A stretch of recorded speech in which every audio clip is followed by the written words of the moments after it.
Jemaat yang diberkati Tuhan, selamat pagi, Shalom.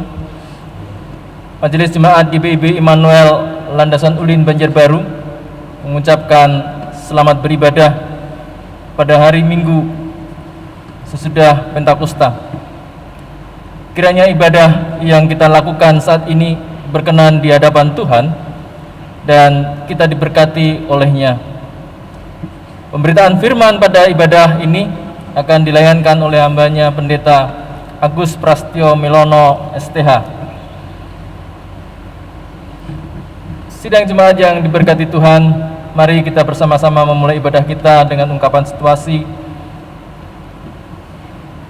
Marilah kita berdiri untuk menyambut firman Tuhan yang akan hadir di tengah-tengah kita, di tengah-tengah persekutuan kita saat ini.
Pertolongan kita adalah dalam nama Tuhan yang menjadikan langit dan bumi.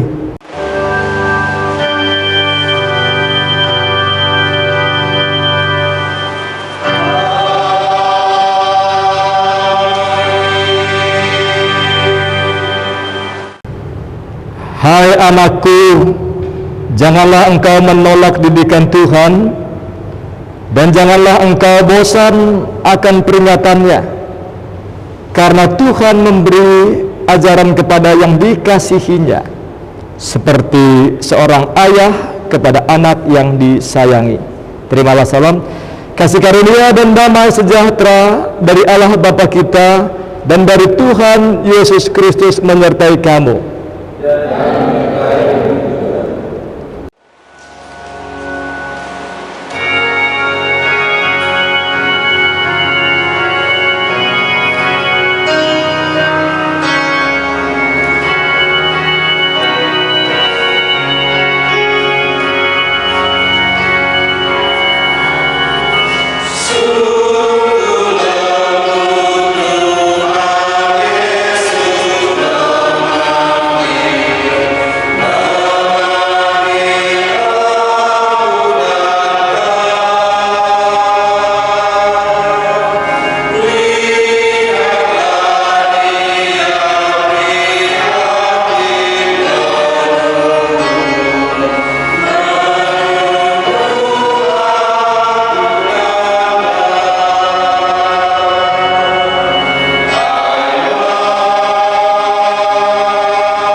memasuki ungkapan pengakuan dosa.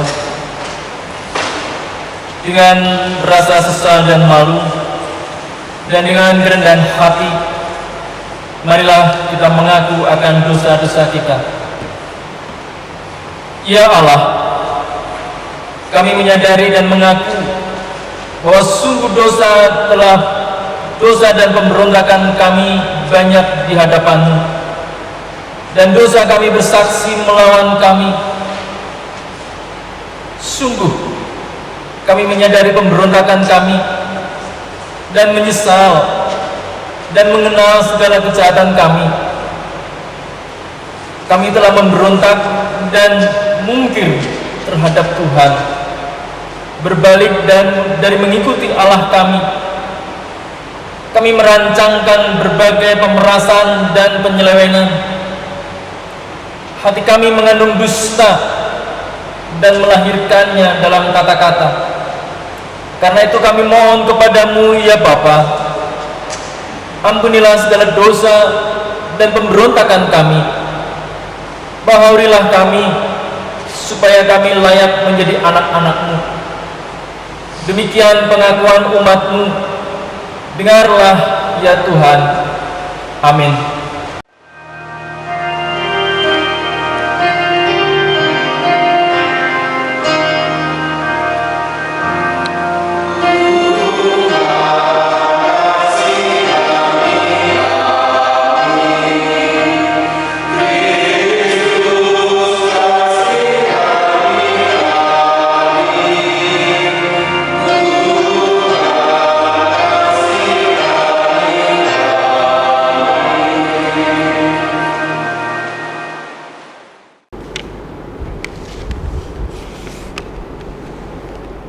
Kepada setiap orang yang telah mengaku dosa dan bertobat, disampaikan berita anugerah pengampunan seperti tertulis dalam kitab Wahyu pasal 3 ayat 19. Tertulis, barang siapa kukasihi, ia kutegur dan kuhajar. Sebab itu relakanlah hatimu dan bertobatlah.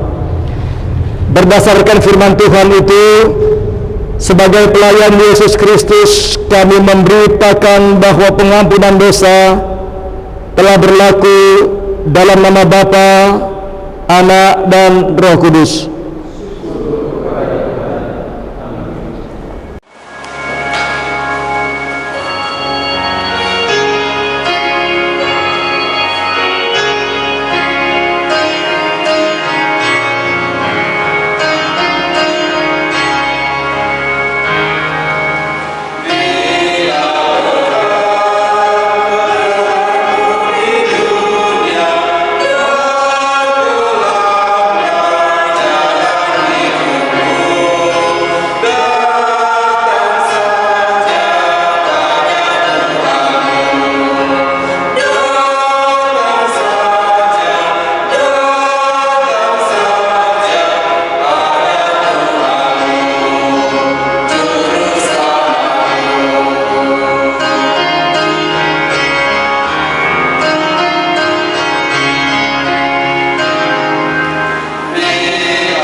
Marilah kita berdiri untuk mendengarkan petunjuk hidup baru seperti tertulis dalam surat Ibrani pasal 3 ayat 8. Janganlah keraskan hatimu seperti dalam kegeraman pada waktu pencobaan di padang gurun. Kiranya Roh Kudus menolong kita mewujudkan kemuliaan Allah dalam seluruh hidup dan kesaksian kita di dunia.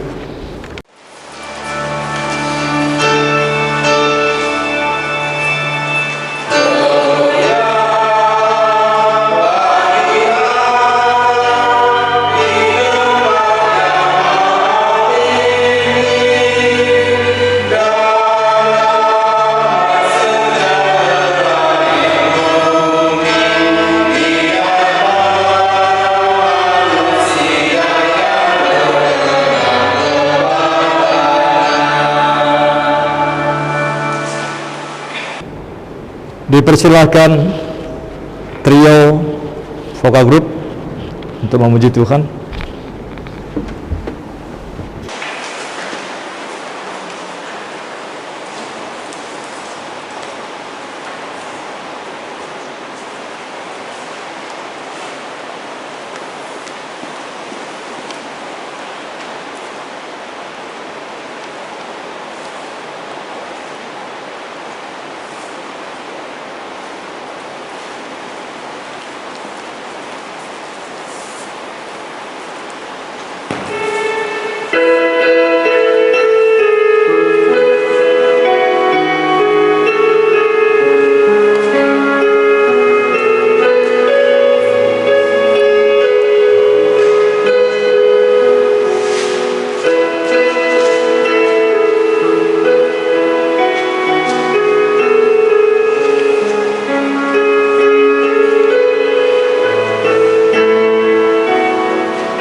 Jemaat Tuhan, kita mempersiapkan diri dalam pembacaan Alkitab firman Tuhan di minggu ke-19 ini,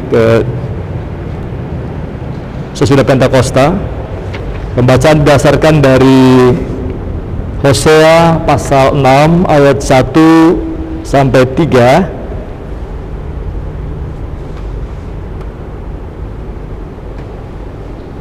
Dan mari kita mohon bimbingan Tuhan, kita berdoa.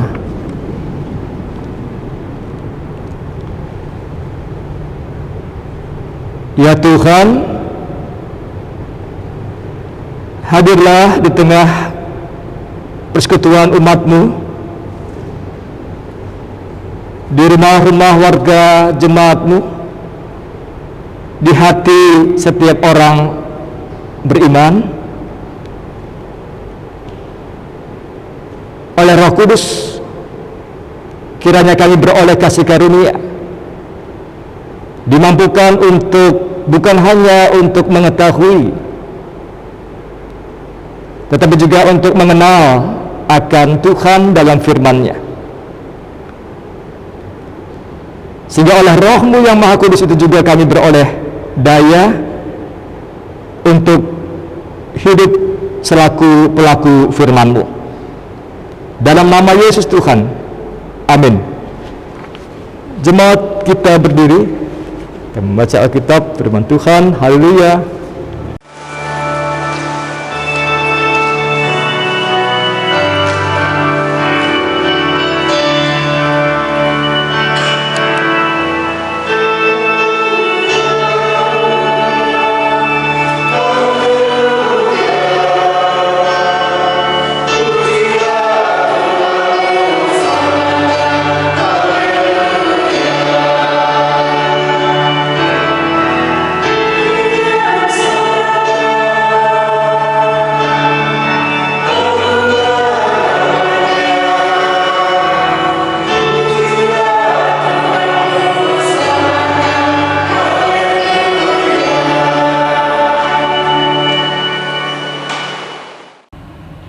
Bacaan Alkitab hari ini dari Hosea 6 ayat 1 sampai 3 yang menyatakan,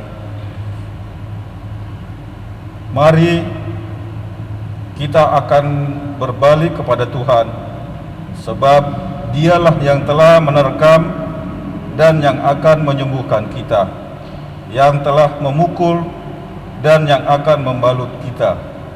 Ia akan menghidupkan kita sesudah 2 hari. Pada hari yang ketiga Ia akan membangkitkan kita, dan kita akan hidup di hadapan-Nya.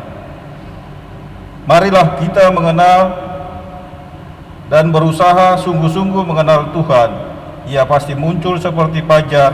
Ia akan datang kepada kita seperti hujan pada akhir musim yang mengairi bumi. Hendaklah firman Tuhan diam dengan segala kekayaannya di antara kamu, dan ucaplah syukur kepada Allah.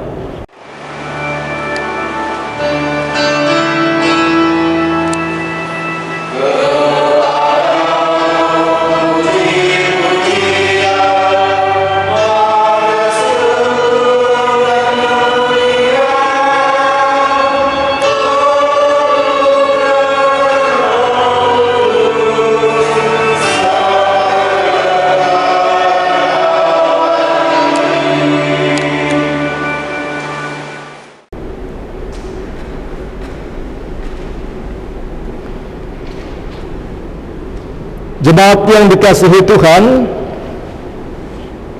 saudara tentunya ingin tahu apa maksud pesan firman Tuhan di dalam Hosea pasal 6 ini. Saya sarankan ada baiknya selain berdoa dan membaca Alkitab, maksudnya kitab Hosea, perlu juga membuka buku pengantar pembimbing Perjanjian Lama, ensiklopedia Perjanjian Lama, buku tafsiran, teologi Perjanjian Lama. Tentu juga itu membantu. Gampang kok, tinggal buka Google atau berkunjung ke perpustakaan. Di rak buku pastori gereja masih tersisa buku lama. Dapatlah saya satu buku pengantar perjanjian lama, J. Blue Mendel, BPK Gunung Mulia. Pada halaman 126 dikatakan oleh Pak Blue Mendel begini tentang kitab Hosea. Nabi Hosea hidup kira-kira pada tahun 750 before Christ, sebelum Kristus, di Israel Utara. Dia hidup pada masa yang sama dengan masa Amos dan Yesaya, pada masa Raja Yerobeam III. Di masa itu Israel mengalami kemakmuran secara ekonomi, namun sangat merosot dan bobrok secara akhlak, moral, sosial, keagamaan. Umat berbondong-bondong datang ke tempat ibadah, melakukan ritual, bernyanyi, memuji Tuhan, berdoa, membaca kitab suci, dan mempersembahkan berbagai korban-korban di bait Allah. Korban penghapusan dosa, korban penebusan, korban pendamaian. Namun pulang dari tempat ritual peribadahan, umat kembali melakukan perilaku jahatnya, korup, menindas, memperkosa hak-hak orang miskin, menjarah, memeras, menipu. Juga para pemimpin Israel melakukan praktek keagamaan yang menduakan Tuhan. Satu sisi mereka beribadah di bait Allah, tapi di sisi yang lain mereka menyembah ilah-ilah, dewa-dewi sembahan Asyur, bangsa Asyur. Bandingkan Amos pasal 5 ayat 21. Amos berkata, ada firman Tuhan melalui Amos dikatakan, aku membenci perayaanmu dan aku tidak senang kepada perkumpulan rayamu. Tetapi biarlah keadilan bergulung-gulung seperti air. Artinya, situasi yang dibayangkan dalam ayat Amos ini dan juga Hosea adalah semacam kekacauan sosial yang terjadi akibat tidak adanya pemimpin yang amanah. Israel krisis pemimpin. Krisis pemimpin yang mempunyai integritas yang takut akan Tuhan. Israel krisis kepemimpinan, keteladanan, krisis moral, krisis sosial. Orang atau pemimpin yang pintar atau yang cerdas, yang jenius banyak. Orang yang pintar di Israel banyak pada waktu itu. Yang jenius pun banyak. Tapi sangat sedikit, langka menemukan orang pemimpin yang jujur, setia, rendah hati, berintegritas, taat, bertakwa pada Tuhan. Nabi Hosea yang bernubuat di Israel Utara tidak segan-segan mengecam para pemimpin. Para imam pun dikecamnya yang korup. Sekalipun sikapnya Hosea membuat dia dimusuhi. Ya, kalau soal nyali, keberanian dan sikap kritisnya Hosea beda tipis dengan Ahok. Hosea memberitahukan kepada Israel bahwa mereka harus menyesali perbuatan mereka dan kembali kepada Tuhan. Israel kalau mau dipulihkan harus berbalik arah, kembali kepada jalan Tuhan melalui pertobatan yang sungguh dari hati tentunya. Saudara, Hosea 6 pasal 6 ayat 1 sampai 3 Secara sepintas ayat-ayat ini terdengar indah, mengesankan tentang pertobatan Israel. Mari kita lihat ayat 1. Ada seruan, mari kita akan berbalik. Ya, ada ya. Artinya mari kita bertobat kembali ke jalan Tuhan. Maksudnya seperti itu, kepada Tuhan. Sebab dialah yang telah memberikan, sebab dialah yang telah menerkam, dia juga yang akan menyembuhkan kita, yang telah memukul dan yang akan membalut kita. Agaknya pemberitaan Hosea tentang penghukuman dan penarikan diri Allah dari hadapan umatnya telah mengejutkan umat Israel, sehingga hal itu menyebabkan mereka atau Israel terjaga, siuman, sadar sesaat akan kejahatannya, persundalannya, perzinahannya, perselingkuhan mereka dengan ilah-ilah asing. Baca Hosea 5 ayat 15, atau kamu mundur lagi ke ayat 8 sampai 14, tentang Israel mencari pertolongan di mana-mana, atau Israel mencari pertolongan di sana sini tetapi sia-sia, mereka tidak menemukan pertolongan yang sejati. Nah, karena itulah mereka bermaksud mengakui segala kesalahan mereka dan berbalik kepada Allah. Itu ya di ayat 1 Hosea 6.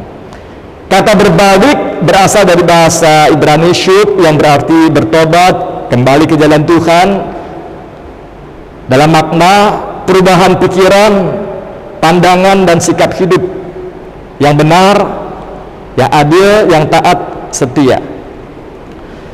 Dengan berbalik kepada Allah, umat berharap Allah melepaskan mereka dari maut. Hal ini jelas dari kata-kata yang terdapat di ayat 2 Hosea 6 ayat 2. Ada kan kata itu, kata Ia akan menghidupkan kita sesudah 2 hari. Ya kan? Itu maknanya adalah suatu ya kelepasan. Kekacauan tatanan hidup sosial keagamaan Israel dan penaklukan Israel oleh Asyur, atau ditaklukkan Israel oleh Asyur, adalah malapetaka yang dialami Israel sebagai akibat dosa mereka dan dipandang sebagai sebuah kematian. Tentu yang dimaksud di sini bukanlah kematian jasmani.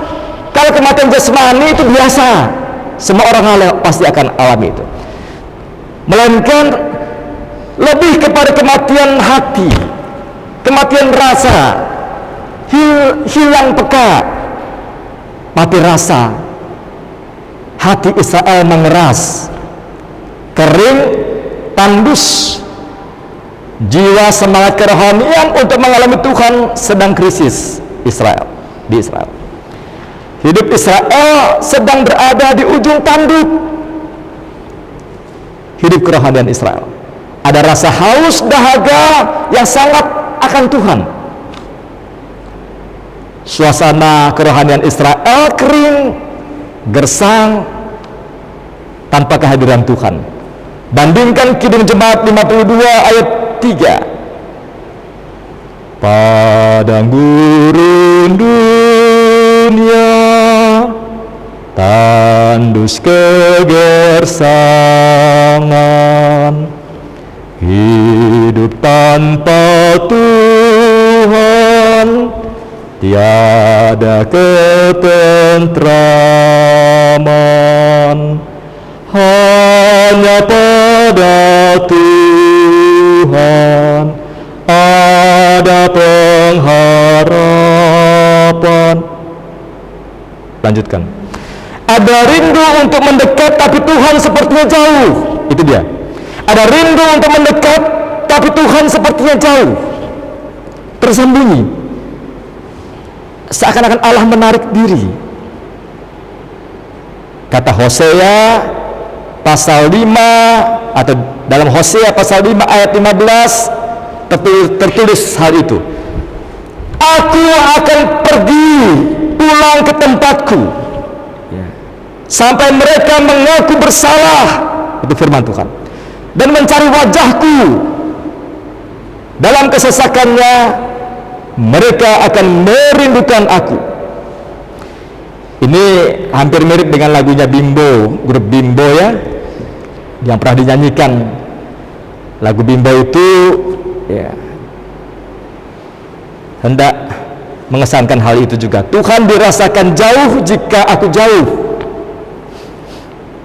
Ya, di situ seairnya, Tuhan tempat aku berteduh, di manakah aku mengeluh dengan segala peluh.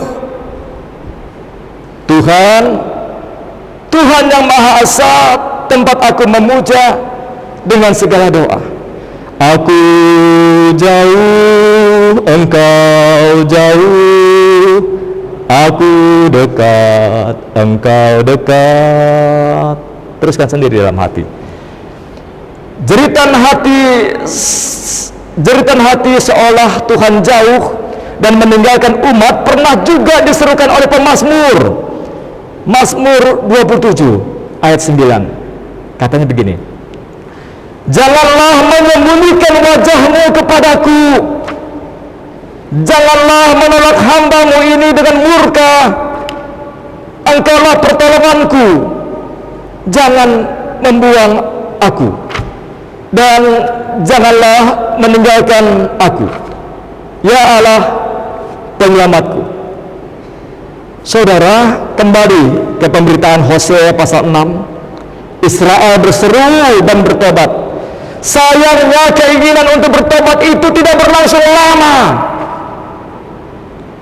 hanya sesaat saja. Baca Hosea pasal 6 ayat 4. Katanya, kata firman Tuhan, kasih setiamu, maksudnya bangsa Israel, kasih setiamu seperti kabut pagi, dan seperti kabut pagi, dan seperti embun yang hilang pagi benar. Ya, di ayat 4 ada itu. Israel memperlihatkan kesetiaan kepada Tuhan dengan melaksanakan upacara agama yang bersifat ritual dan formal, lahiriah, performance, ya, penuh kepura-puraan, pamrih. Aku memberi persembahan supaya aku diberi, aku beribadah, bernyanyi dan berdoa supaya aku dihormati, supaya aku naik pangkat, supaya melimpah berkatku. Aku melayani agar aku dipuji dan dihormati. Pamrih. Dalam doa pertobatan Israel tidak ada pengakuan dan penyesalan yang sungguh akan dosa-dosa mereka. Doa dan pengakuan hanya di bibir, di mulut saja. Israel mati rasa, hilang kepekaan akan dosa. Ibadah sih ibadah, berdoa, bernyanyi, melayani, mempersembahkan, tetap jalan. Tapi juga jalan juga menindas, memeras, korup, menipu, menghina, melukai hati orang sesamanya, KDRT, tetap jalan terus. Dalam seruan pertobatannya, Israel mengaku bahwa Allah itu kasih maha kuasa. Namun Israel melupakan kenyataan bahwa Allah juga sangat murka dan benci dosa. Aspek itu nggak dihayati. Aspek dosa diabaikan oleh Israel, seolah hal keselamatan bisa dibeli melalui ritual ibadah, melalui aktivitas ritual peribadahan, tanpa terhubung dengan sikap perilaku sosial, tanpa terhubung dengan kebenaran, keadilan, belas kasihan di tengah masyarakat.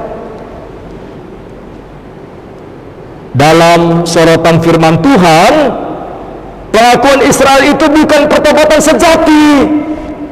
Bahkan ibadah ritual korban untuk memohon pengampunan pun tidak lebih dari sekedar perbuatan lahiriah. ibadah lahiriah saja. Itu ada di ayat 4 sampai 6. Penyesalan, pertobatan hanya dimaknai sebagai ketidaknyamanan hati, ketidaknyamanan emosi, ketidaknyamanan perasaan, hanya menyangkut soal jiwa, ya, soal emosi, soal lahiriah. Contohnya bisa kita bandingkan juga dalam pengalaman kehidupan bergereja atau keseharian manusia. Jika ada orang yang telah berbuat kesalahan melalui ucapan ataupun perbuatannya kepada orang lain, lalu ia merasa tidak damai sejahtera dalam hidupnya akibat perbuatannya itu, lalu ia mencari jalan solusi ke sana kemari untuk menenteramkan gelisah hatinya. Ia bertanya, konsultasi ke sana kemari, dan ia mendapatkan solusi terbaik, yaitu niat untuk berdamai, mohon maaf kepada orang yang telah dilukai, dengan harapan bisa mengobati, memulihkan hatinya yang tidak sejahtera itu. Itu sih bukan pertobatan. Itu hanya ungkapan emosi, perasaan, rasa tidak enak karena tidak damai dengan tetangga, lalu menempuh solusi agar menjadi sama-sama nyaman, damai. Itu bukan ungkapan kesadaran hati diri akan dosa kepada Tuhan. Kesalahan bibir, kesalahan ucapan dipandang sepele dan bukan dosa, dan bukan dosa besar kepada Tuhan, melainkan dipandang sebagai kesalahan, kekeliruan, salah bibir, slip of tongue, latah. Itu biasa, tidak perlu mengaku dosa kepada Tuhan, bahkan rasanya tidak penting untuk harus datang minta maaf. Di mana harga diri saya kalau saya minta maaf? Padahal pemazmur, jika kita juga melihat, jika membuka kitab-kitab Perjanjian Lama, katalah pemazmur Daud ketika ia mengaku kesalahannya dalam Mazmur 51 ayat 1 sampai 8, Daud berkata dalam pengakuan dosanya, "Kasihanilah aku ya Allah menurut kasih setiamu, bersihkanlah aku seluruhnya dari kesalahanku, sebab aku sendiri sadar akan pelanggaranku. Aku senantiasa bergumul dengan dosaku. Terhadap engkau," kata Daud, "terhadap engkau saja aku telah berdosa dan melakukan apa yang kau anggap jahat." Saudara, Daud memandang sangat serius tentang dosa, yang bukan hanya soal kesalahan, pelanggaran sosial antar tetangga, antar manusia, tetapi dosa sebagai wujud rusaknya hubungan persekutuan manusia dan Tuhan, yang berdampak pada hubungan sikap perilaku antar sesama, antar tetangga. Nah, apa yang dilakukan Daud itu baru pengakuan dosa yang benar, itu baru pertobatan yang benar, bahwa dosalah yang merusak hubungan sesama manusia, dan dosalah itu jugalah yang merusak hubungan kepada Tuhan. Hanya ketika orang datang dan mau mengaku dosanya di hadapan Tuhan, ketika orang mau berdamai dengan Tuhan, maka Tuhan yang Maha Tahu dan Pengasih itu pastinya akan memperdamaikan hidupnya dan relasinya dengan sesamanya. Ayat 2, Hosea 6 ayat 2. Ada kata, "Ia akan menghidupkan kita sesudah 2 hari, pada hari yang ketiga. Ia akan membangkitkan kita dan kita akan hidup di hadapannya." Saudara, ayat ini memberikan pengharapan kepada Israel. Ini bahasa-bahasa simbolis ya. Hosea ini kaya dengan bahasa dan sastra bahasa simbol ya, yang bermakna rohani.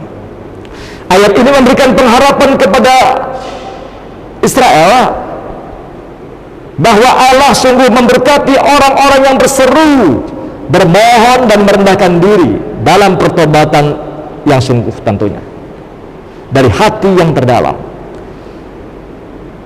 Hosea 6 ayat 2 berarti juga ia akan menghidupkan Israel dalam hari-hari penghiburan yang akan datang.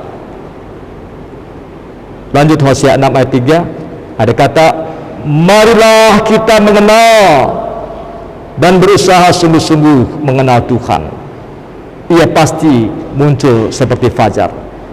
Ia akan datang kepada kita seperti hujan pada akhir musim yang mengairi bumi. Ya, itulah berkat Tuhan dan sejahteranya bagi setiap orang yang bertobat, ada dalam relasi dengan Tuhan yang sungguh.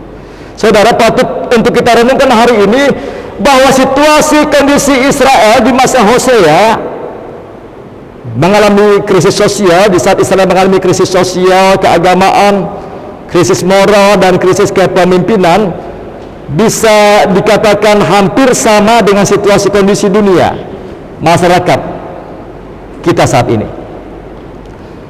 Perilaku hidup keagamaan marak di sana sini, masih tetap eksis meski dilanda pandemi COVID. Masyarakat umat beragama merindukan Tuhan. Bahkan sekalipun banyak tempat ibadah yang tutup juga, juga gereja yang tutup, namun kerinduan, kehausan, dahaga akan Tuhan, kehausan untuk dapat kembali beraktivitas, bersekutu, beribadah di gereja, maupun kerinduan untuk mendapatkan sentuhan pelayanan rohani dari para pelayan gereja, bukan hanya sapaan dari mimbar, sungguh sangat disadari menjadi kebutuhan warga jemaat atau umat pada umumnya. Itu kita rasakan. Bahkan ada warga jemaat yang merasa cukup lama berada di rumah karena masa pandemi COVID ini, lalu menyampaikan curhatnya, isi perasaannya melalui medsos. Katanya begini, kami sudah berbulan-bulan berada di rumah, kami merasa kehausan, kami dahaga, kekuatan kami sangat terbatas dalam menanggung kehidupan ini.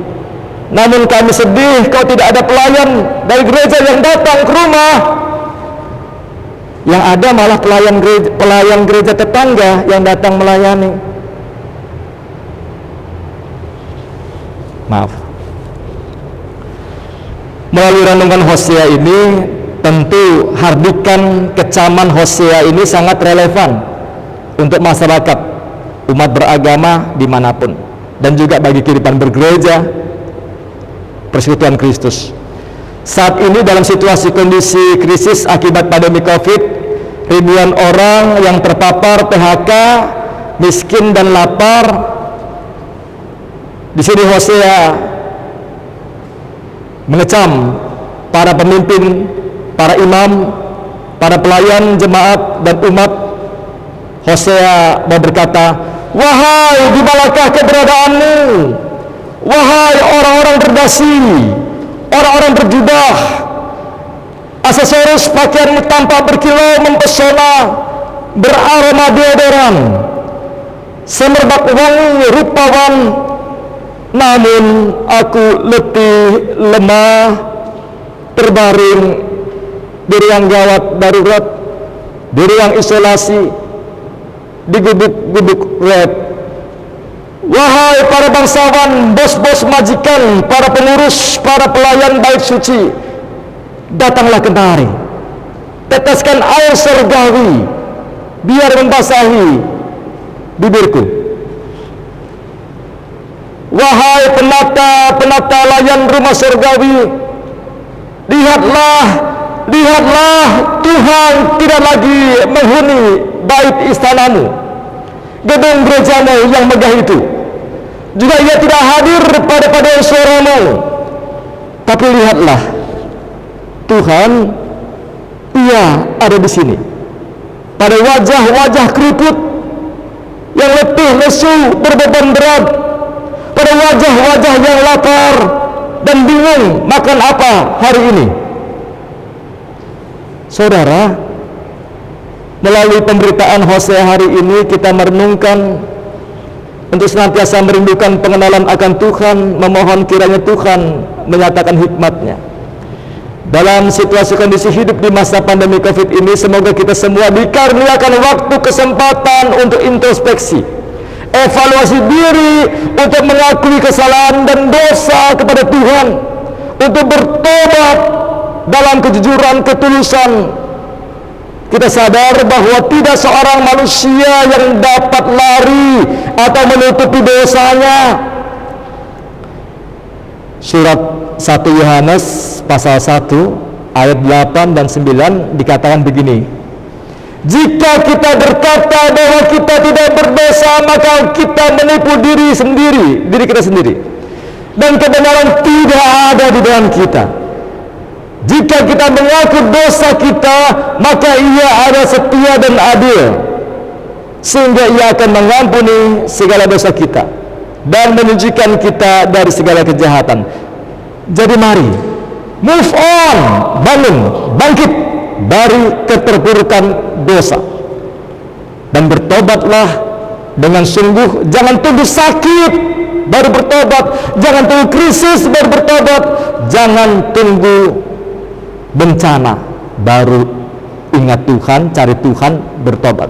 Bertobatlah dengan tulus, bukan karena ada corona, bukan karena ada pandemi COVID baru orang mencari wajah Tuhan, bukan karena ada duka baru mencari Tuhan, melainkan baik dalam suka maupun duka, baik ada COVID maupun tidak ada COVID, membangun relasi persekutuan dengan Tuhan adalah kebutuhan mendasar. Mengenal Tuhan adalah sumber bahagia. Hosea mengingatkan sekali lagi, kata Hosea dalam Hosea 4 ayat 6, umatku binasa karena tidak mengenal Allah, karena engkaulah yang menolak pengenalan itu. Maka aku menolak engkau menjadi imamku, dan karena engkau melupakan pengajaranku, maka aku juga akan melupakan anak-anakmu. Hosea 4 ayat 6. Mari mohon bimbingan Roh Kudus, kiranya kita semua mengalami pemulihannya, seperti juga doa Paulus dalam Efesus 1 ayat 17. Paulus meminta begini kepada Tuhan Yesus. Paulus berdoa untuk jemaat di Efesus, kata begini: ya Bapa yang mulia,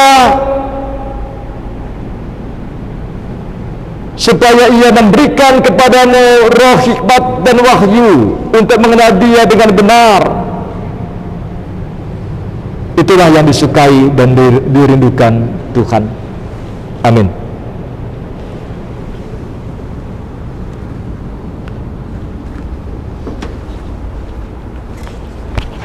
GB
Bapak Ibu jemaat Tuhan, mari berdiri. Kita akan mengucapkan pengakuan iman rasuli dan hati dan mulut kita. Kita berkata, aku percaya kepada Allah kuasa langit dan bumi, dan Yesus Kristus yang tunggal Tuhan kita.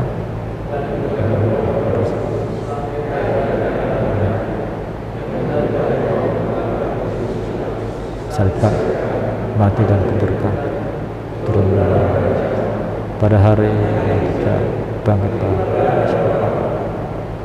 kita duduk sebelah kanan Allah Bapa Maha Kuasa.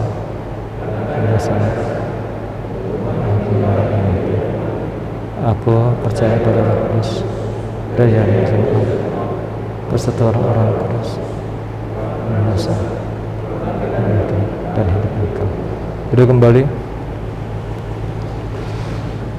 Jemaat Tuhan, mari bersatu hati dalam doa syafaat. Kita berdoa. Bapa, terima kasih. Kami bersyukur ya Tuhan atas firman melalui Hosea kepada Israel, tapi juga kepada kami sebagai umat-Mu di masa kini. Kiranya apa yang telah kami dengar dan renungkan oleh-Mu saja, kami diberkati selaku gereja, jemaat dimanapun berada, selaku rumah tangga, keluarga-keluarga umat Kristus dimanapun berada, khususnya juga jemaat-jemaat GPIB dalam persekutuan, kesaksian dan pelayanan dalam mengemban misi Tuhan di tengah-tengah masyarakat di Indonesia. Tuhan memberkati dalam kehadiran firman yang daripada-Mu, dan Engkau menyertainya juga dari Roh Kudus yang menguatkan, menopang, menghibur, membela, memampukan umat-Mu untuk hidup seturut dengan kehendak-Mu, hidup dalam pengakuan dosa, hidup membangun relasi persekutuan dalam Tuhan dan dalam pertobatan yang sungguh. Ya Allah Bapa, kami menyerahkan setiap pergumulan yang dihadapi, dialami oleh warga masyarakat dunia, khususnya juga masyarakat bangsa Indonesia, baik selaku hamba-hamba-Mu, para pemimpin, pemuka-pemuka agama, pejabat-pejabat di pemerintahan di Indonesia, Bapak Presiden, Wakil Presiden, para menteri, pemerintahan di tingkat provinsi, kabupaten dan desa, TNI dan Polri, bersama-sama masyarakat di dalamnya yang sedang menghadapi pandemi COVID yang belum berakhir.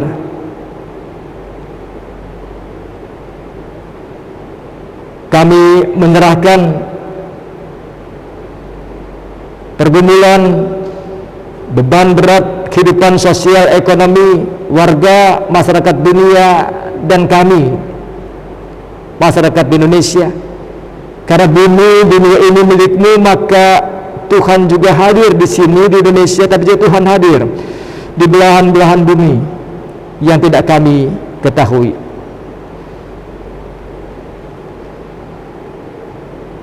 Berkati dalam penyertaan roh yang daripada-Mu di tengah betapa sulit dan beratnya kami menanggung kehidupan ini, secara khusus masyarakat, warga-warga yang terbeban secara ekonomi dan berdampak sosial akibat krisis akibat pandemi COVID. Bimbing ya Bapa, kiranya Engkau tidak meninggalkan duniamu, Engkau tidak meninggalkan kami, Engkau tidak meninggalkan juga rumahmu, bumi, di mana Engkau hadirkan umat manusia dan alam ini.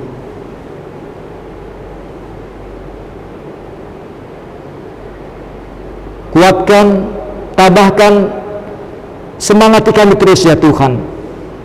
Siapapun selaku umat manusia, termasuk di dalamnya warga jemaat Tuhan di tempat ini, jemaat GPIB Immanuel Landasan Ulin, di ketiga sektor,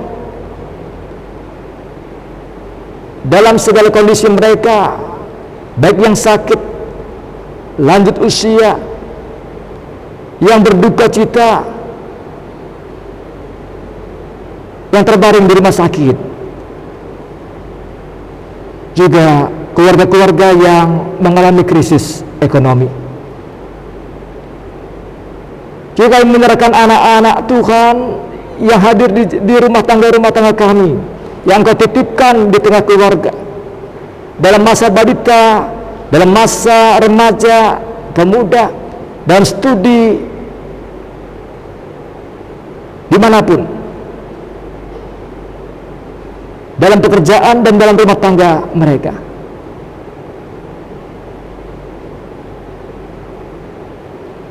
Demikian juga kami mengingat dan menyerahkan pergumulan kehidupan rumah tangga umatmu dalam kehidupan bertetangga di tengah masyarakat.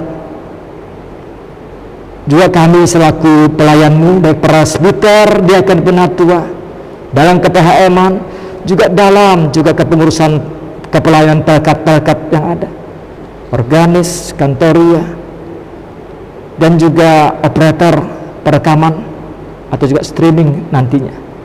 Juga tim Satgas Covid yang sudah terbentuk. Kami menyerahkan seluruh pelayanan mereka, biar Tuhan saja yang memberkati dari segi jasmani dan rohani. Bagi siapapun yang Tuhan hadirkan untuk juga memperlengkapi jemaat-Mu, untuk melayani dan juga untuk memberdayakan dan membangun persekutuan, Tuhan, Engkau melihat dan pastinya Engkau memelihara kehidupan umat-Mu dan juga alat-alat di tangan-Mu itu. Sehingga kami tidak berkekurangan sekalipun kami diperhadapkan pada situasi krisis ini. Karena damai sejahtera-Mu sungguh itulah yang kami butuhkan. Damai sejahtera-Mu dalam Yesus Kristus Engkau telah hadirkan bagi dunia dan bagi kami semua. Ya Allah Bapa di surga, dengarkanlah doa syukur pengharapan kami dalam Yesus Kristus yang telah mengajar kami berdoa. Bapa kami yang di surga, dikuduslah nama-Mu, datanglah kerajaan-Mu, jadilah kehendak-Mu di bumi seperti di surga. Berilah kami pada hari ini makan kami yang secukupnya, dan ampunilah kami akan kesalahan kami, seperti kami juga mengampuni orang yang bersalah kepada kami. Dan jangan bawa kami ke dalam pencobaan, tetapi lepaskanlah kami dari yang jahat.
Jemaat, saatnya kita memberi persembahan persepuluhan syukur, dan persembahan sukarela.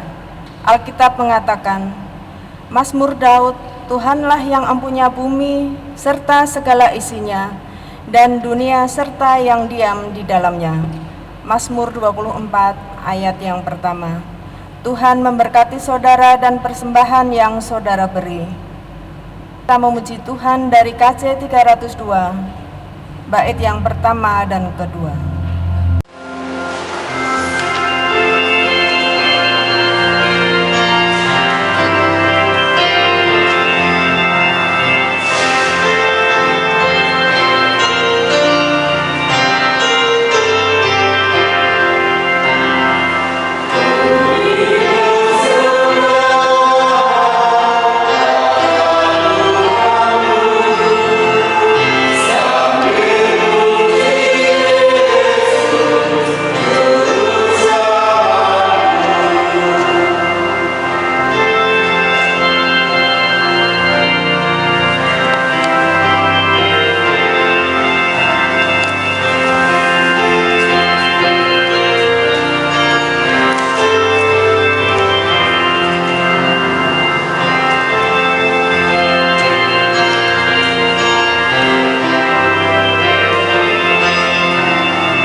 Jemaat saya undang untuk bangkit berdiri, kita berdoa untuk persembahan kita.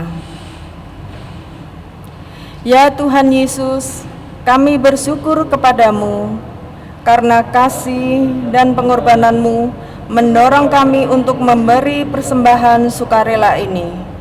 Kami sadar bahwa persembahan kami ini tidak sebanding dengan kurban tubuh dan darahmu yang engkau persembahan bagi kami dan dunia ini. Terimalah serta kuduskanlah ya Tuhan, agar berguna untuk pelayanan kasih dan keadilan demi kemuliaan-Mu. Amin. Jemaat dipersilahkan duduk kembali. Akan saya bacakan warta jemaat Minggu 11 Oktober 2020. Majelis Jemaat mengucapkan selamat hari Minggu kepada seluruh warga jemaat GPIB Immanuel Landasan Ulin. Tuhan Yesus memberkati kita semua. Himbauan kepada seluruh warga jemaat GPIB Immanuel Landasan Ulin yang melaksanakan ibadah rumah tangga dan ibadah minggu di rumah-rumah secara virtual atau melalui medsos atau YouTube, dimohon berada di satu ruang keluarga dan berkumpul bersama anggota keluarga untuk mengikuti ibadah dari awal sampai akhir.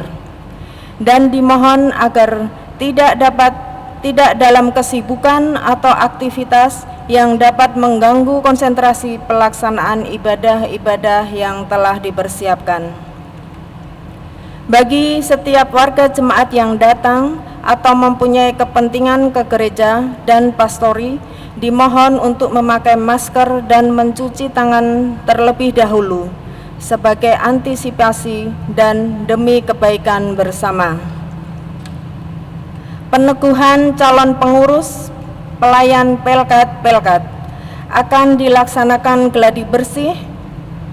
Persiapan peneguhan pengurus Pelkat pada hari Jumat 9 Oktober 2020 pukul 17 WITA bertempat di gereja.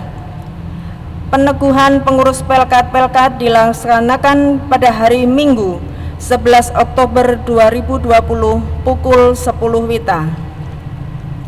Peneguhan Sidi akan dilaksanakan gladi bersih persiapan peneguhan warga Sidi baru pada hari Jumat 16 Oktober 2020 pukul 17 WITA bertempat di gereja. Akan dilaksanakan peneguhan Sidi pada peserta katekisasi tahun ajaran 2019-2020 pada hari Minggu 18 Oktober 2020 bertempat di gereja. Bagi peserta dimohon untuk mempersiapkan diri. Perjamuan Kudus Sedunia akan dilaksanakan perjamuan Kudus Sedunia pada hari Minggu 25 Oktober 2020. Dimohon warga jemaat untuk mempersiapkan diri. Warta jemaat selengkapnya dapat dilihat di WA Group sektor masing-masing. Demikian warta pada hari ini. Atas perhatian dan partisipasinya kami ucapkan terima kasih. Kiranya segala doa dan persembahan kita berkenan di hadapan Tuhan. Tuhan Yesus memberkati.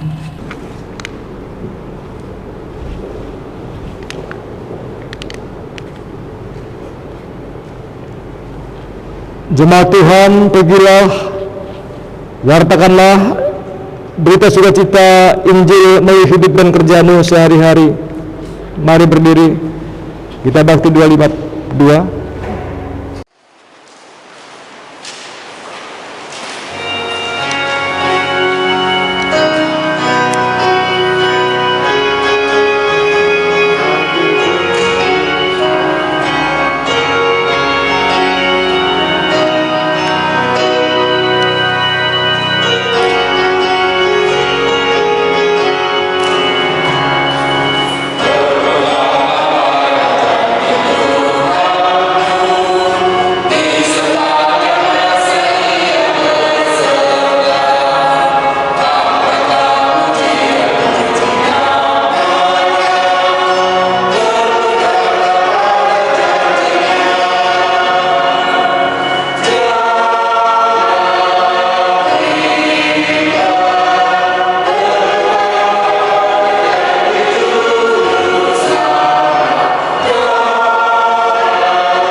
Arahkanlah hati dan pikiranmu kepada Tuhan dan terimalah berkat-Nya. Tuhan memberkati engkau dan melindungi engkau. Tuhan menyinari engkau dengan wajah-Nya dan memberi engkau kasih karunia. Tuhan menghadapkan wajah-Nya kepadamu dan memberi engkau damai sejahtera.